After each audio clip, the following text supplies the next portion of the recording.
Welcome to Cartography and Geography Club, Episode 9. Today, we'll focus on Southern South American countries.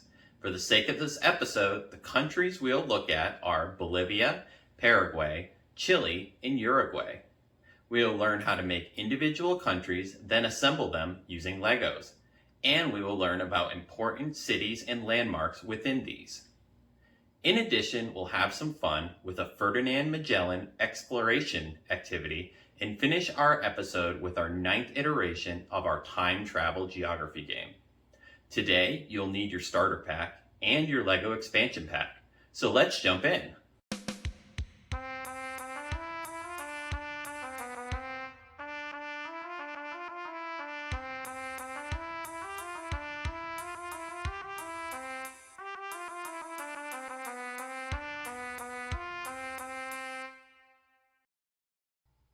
Welcome to Cartography. I'm your host, Mark. I'd like to start by letting you know one of my favorite holidays is Easter. My favorite part is the family get-togethers and the Easter egg hunts. Make sure to let me know what your favorite holiday is and why below so I can get to know you better. Now let's get into cartography and geography. Do you know much about the countries of Bolivia, Paraguay, Chile, and Uruguay? The sovereign state of Bolivia is a constitutionally unitarian state, divided into 9 departments, similar to our states.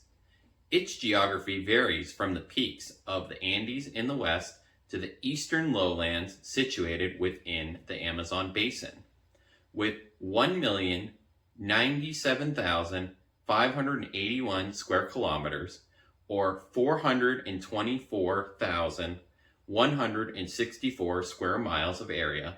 Bolivia is the 5th largest country in South America. The country's population is estimated at 12 million.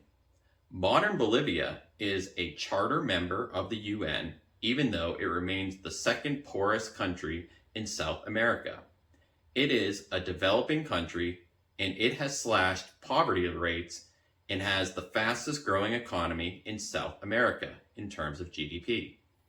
Its main economic activities include agriculture, forestry, fishing, mining, and manufacturing goods such as textiles, clothing, refined metals, and refined petroleum. Bolivia is very rich in minerals, including tin, silver, lithium, and copper. Paraguay is divided by the Rio Paraguay into 2 well-differentiated geographic regions, the Eastern region and the Western region. Officially called Western Paraguay, the terrain consists mostly of grassy plains and wooded hills in the Eastern region. To the west are mostly low, marshy plains. The country has a population of 7 million, nearly 3 million of whom live in the capital of the largest city of Asuncion and its surrounding metropolitan areas. Although one of only 2 landlocked countries in South America, Bolivia is the other one, Paraguay has ports on the Paraguay and Parana rivers that give exit to the Atlantic Ocean through the Parana-Paraguay waterway. Chile is a country in the western part of South America. It is the southernmost country in the world and the closest to Antarctica, occupying a long and narrow strip of land between the Andes to the east and the Pacific Ocean to the west.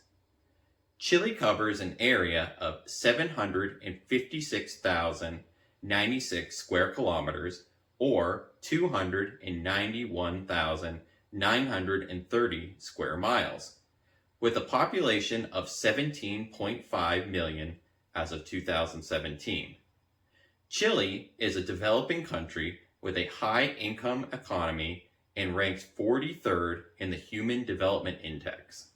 It is among the most economically and socially stable nations in South America, leading Latin America in rankings of competitiveness, per capita income, globalization, state of peace, and economic freedom. Uruguay is a country on the east side of South America. It covers an area of approximately 181,034 square kilometers, or 69,898 square miles, and has a population of an estimated 3.51 million, of whom 2 million live in the metropolitan area of its capital and largest city, Montevideo. Uruguay is regarded as one of the most socially progressive countries in Latin America. It ranks high on global measures of personal rights, tolerance, and inclusion issues. For our first activity today, I would like you to recreate the southern South American countries using Legos. First, take your blue board, create each individual country, then place them how they would be on a map relative to each other. Here is how I would do it.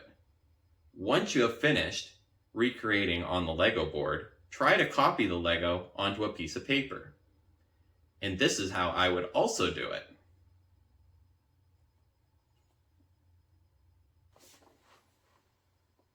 Now let's cover some of southern South America's notable features. One of the largest rivers in southern South America is the Paraguay River. The Paraguay River is a major river in south-central South America running through Brazil, Bolivia, Paraguay, and Argentina. It flows about 2,695 kilometers or 1,675 miles from its headwaters in the Brazilian state of Mato Grosso to its confluence with the Parana River. The Paraguay River is the primary waterway of the 147,629 square kilometer or 57,000 square mile Pantanal wetlands of southern Brazil, northern Paraguay, and parts of Bolivia. The Pantanal is the world's largest tropical wetlands and is largely dependent upon waters provided by the Paraguay River. Nevado Ojos del Salado is a dormant complex volcano in the Andes on the Argentina-Chile border. It is the highest volcano on Earth and the highest peak in Chile. The top of the volcano consists of several overlapping lava domes, lava flows, and volcanic craters, with an only sparse ice covering. The complex extends over an area of 70 to 160 square kilometers, or 27 to 62 square miles, and its highest summit reaches an altitude of 6,893 meters, or 22,615 feet above sea level. Numerous other volcanoes rise around this volcano. Due to its location near the arid diagonal of South America, the mountain has extremely dry conditions which prevent the formation of glaciers. Despite the arid climate, there is a permanent crater lake about 100 meters or 330 feet in diameter at an elevation of 6,500 meters or 21,300 feet within the summit crater and east of the main summit. This is the highest lake of any kind in the world. Owing to its altitude and the seasonous climate, the mountain lacks vegetation.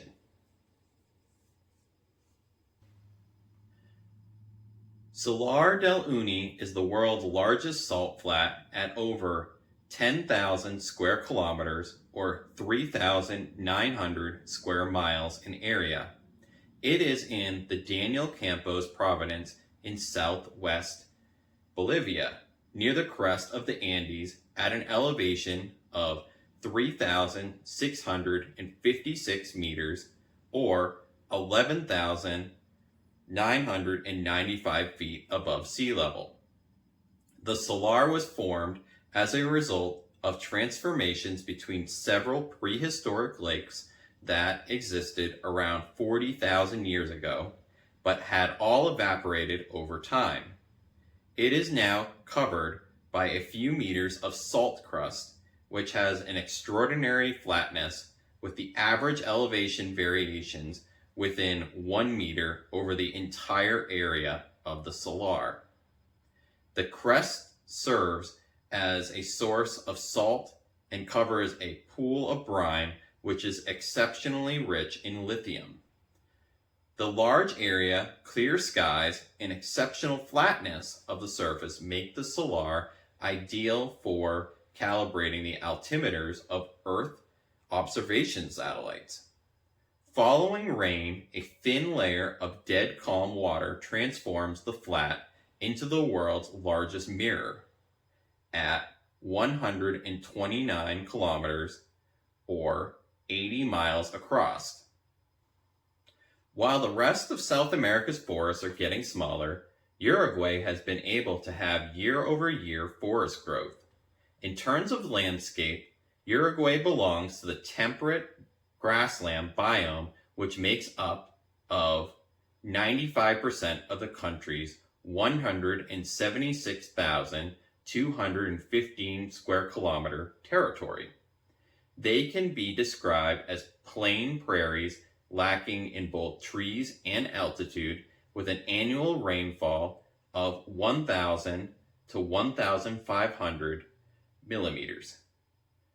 The Uruguay Forestry Law was approved in 1987.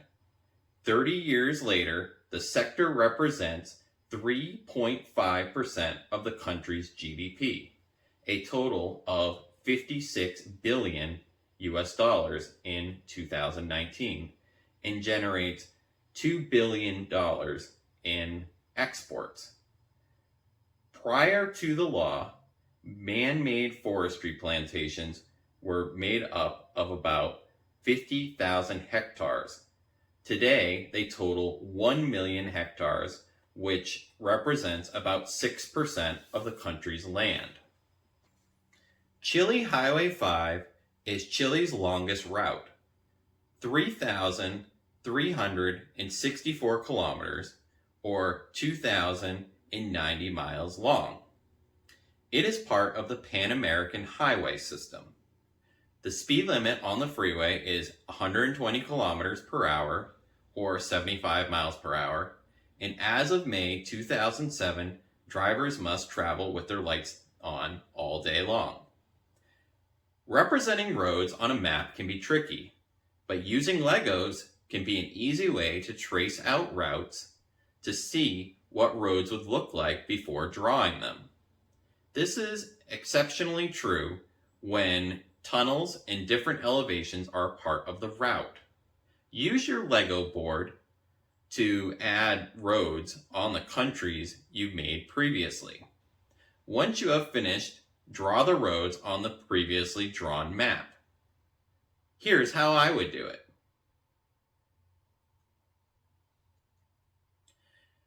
Lake Titicaca is a large freshwater lake in the Andes Mountains on the border of Bolivia and Peru.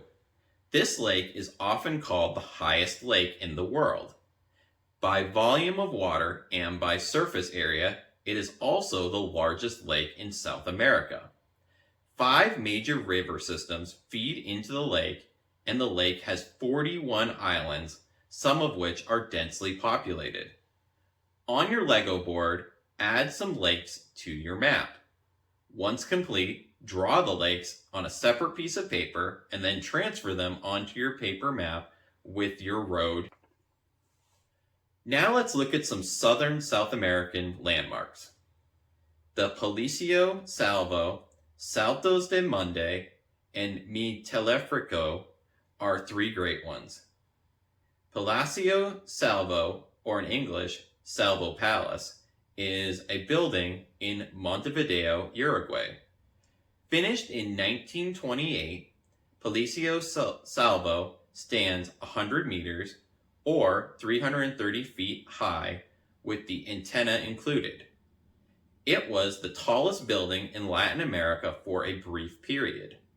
The building was originally intended to be a hotel, but this plan didn't work out, and it has since been occupied by a mixture of offices and private residences. The Municipal Park Monday and its main attraction, Saltos de Monday, are located in the Alto Paraná region of Paraguay. The Saltos de Monday is a waterfall that is approximately 45 meters or 148 feet tall and 120 meters or 390 feet wide. The waterfall consists of three main falls with other miners who rushed up near the mouth of the River Monday, which is one of the main tributaries of the right bank of the Paraná River. The Municipal Park Monday includes a natural reserve of 9 hectares covered by a thick vegetation, rich with diverse species of flora and fauna, and is one of the last remaining blocks of the Alto Paraná Atlantic Forest west of the Paraná River. Mi Teleférico, or in English, My Cable Car, is an aerial cable car urban transit system serving the La Paz and El Alto metropolitan area in Bolivia. As of October 2019, the system consists of 26 stations, 36 if transfer stations are counted separately per line, along 10 lines: red, yellow, green, blue, orange, white, sky blue, purple, brown, and silver. Further lines and extensions are in planning or construction. Upon the completion of the 10-kilometer or 6.2 mile Phase 1, the system was considered to be the longest aerial cable car system in the world. Phase 1 was completed in 2014 and was made up of the red, yellow, and green lines. Based on its master plan, the completed system is intended to reach a length of 33.8 kilometers or 21 miles, with 11 lines and 30 stations. While other urban transit cable car complement existing rapid transit systems, Mi Teleférico is the first system to use cable cars as the backbone of the urban transit network. In 2018, Mi Teleférico won a Latimar Smart City Award in the category of Sustainable Urban Development and Mobility. Create a representation of each of these landmarks using Legos. Then place these Lego representations on your Southern South American map. Once complete, on a separate new piece of paper, draw each landmark. Use the light-up board to merge the landmarks and your Southern South American map. Once complete, take a picture of your map and send it to me to be posted on our notifications page. Now let's look at some smaller scale maps. Two architecture styles in Southern South America are Incan and Neoclassical. Inca architecture is the most significant pre-Columbian architecture in South America. Incas inherited an architectural legacy from Tiwanaku, founded in the 2nd century BCE, in present-day Bolivia. A core characteristic of the architectural style was to use the topography and existing materials of the land as part of the design. The most common shape in Inca architecture was the rectangular building without any internal walls and roofed with wooden beams and thatch. There were several variations of this basic design, including gabled roofs, rooms with one or two of the long sides opened, and rooms that shared a long wall. Rectangular buildings were used for quite different functions in almost all Inca buildings, from humble houses to palaces and temples. Even so, there are some examples of curved walls on Inca buildings, mostly in regions outside of the central area of Peru. Two-story buildings were infrequent. When they were built, the second floor was accessed from the outside via a stairway or high terrain rather than from the first floor. Wall apertures, including doors, niches, and windows, usually had a trapezoidal shape. They could be fitted with double or triple jambs as a form of ornamentation. Neoclassical architecture was best seen in Chile with the Palacio de la Moneda and the Metropolitan Cathedral of Santiago. They both emphasize planar qualities rather than elaborate sculptural ornaments in the interior and the exterior of the building. Projections and recessions create effects of light and shade that were more flat and framed by panels. This was the first stripped-down classical architecture and appeared to be modern in the context of the previous architectural periods. As for our next activity, on a separate piece of paper, draw a building using elements of both Incan and neoclassical architecture styles. Here's how I would do it. Once you are complete, please take a picture of your building and send it to me so we can feature it on our announcement section. Two of the most interesting cities in southern South America are Santiago and Santa Cruz. Santiago is the capital and largest city of Chile, as well as one of the largest cities in the Americas. It is the center of Chile's most densely populated region, the Santiago metropolitan region, whose total population is 8 million, which is nearly half of the country's population. The city lies in the center of the Santiago Basin, a very large bowl-shaped valley consisting of broad and fertile lands surrounded by mountains. The city has a varying elevation, gradually increasing from 400 meters or 1,312 feet in the western areas to more than 700 meters or 2,297 feet in the eastern areas.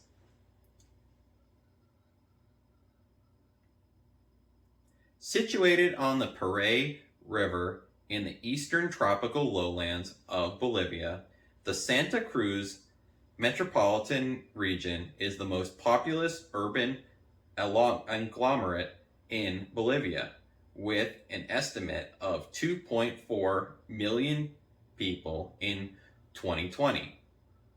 The city is Bolivia's most populous, produces nearly 35% of Bolivia's gross domestic product, and receives over 40% of all foreign direct investments in the country. This has helped make Santa Cruz the most important business center in Bolivia and the preferred destination of migrants from all over the country and from some neighboring countries as well. Ferdinand Magellan was a Portuguese explorer and a subject of the Hispanic monarchy from 1518. He is best known for having planned and led the 1519 Spanish expedition to the East Indies across the Atlantic and Pacific Oceans to open the maritime trade route through the later named Straits of Magellan. For today's activity, you will plan this route as fast as possible. Each location you can stop at will give you an amount of stops you can go on your next hop, but slow you down a certain amount. Once you have completed this, send me the hops you plan to take and how long it will take to get to the West Indies, so I can post it to our notification section. The final thing we'll be doing today is the 9th installment of a game we'll be completing through the year. It is the near future, and you are a detective for a time travel company. A group of criminals called the Agent are going back in time to change the past. It is your responsibility to determine when, where, and what they're going to steal based on the clues sent to us. Today's clues are cave in Chile where they were found, 15 artifacts associated with extinct horses, giant ground sloths, and guanacos, and the year they were discovered. Send your answers in with your name for Season 1 points to be posted in our notification section. That's all for Episode 9 of Cartography and Geography Club. I hope you had fun, and I look forward to next week's episode where we will continue our South American classes with our Northern South American countries. Have a great week!